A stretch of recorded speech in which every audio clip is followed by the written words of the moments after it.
Salut, c'est Nightmare pour une toute nouvelle vidéo. On se retrouve ici sur Recovery, donc un map sur Détroit, Recovery. Et vous allez voir que, en fait, je suis à la SM1 à Speakeasy, mais pour une simple et bonne raison, c'est une très très bonne arme de rush. Et je suis aussi avec l'Atlas. Pour comparaison, la SM1 n'a pas de portée, mais l'Atlas oui. Vous allez voir que je rush quand même avec l'Atlas, donc ça va être pas mal. Vous allez voir, hein.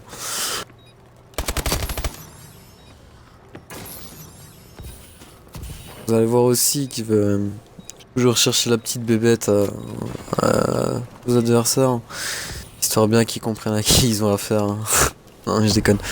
Vous allez voir qu'en fait je cover la bombe tout en rushant en même temps, donc vraiment bouger, ne pas rester sur place, ça, c'est parce que c'est le genre de choses qui ne sert strictement à rien. Donc là on check de map, on change.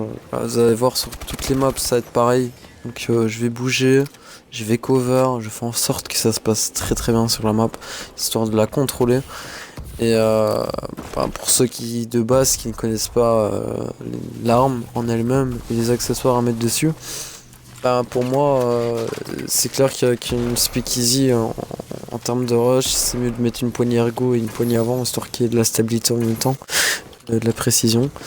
Donc moi je suis plutôt du genre à mettre ça parce que voilà, c'est plutôt mon style de jeu.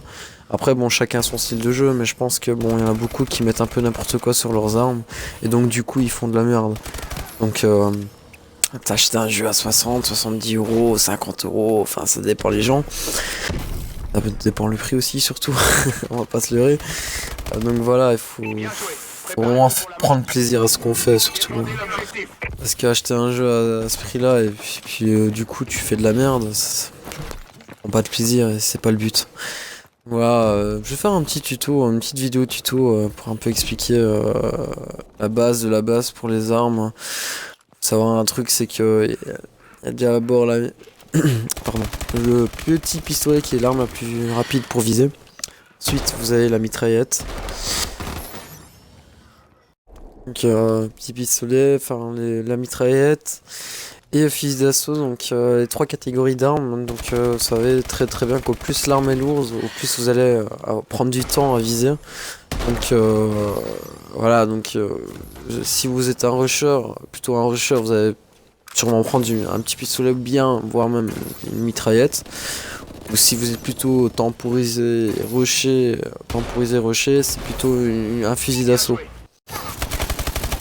Donc voilà, donc moi par exemple je vais jouer à la mitraillette parce que je rush et le snipe aussi parce que des fois on peut, même souvent pas des fois, on peut trouver beaucoup de campouses ou qui traînent dans leur spawn encore en début de map, en début de manche pardon. Donc le sniper c'est grave utile, surtout en R&D, ça peut permettre de prendre l'avantage bien sûr.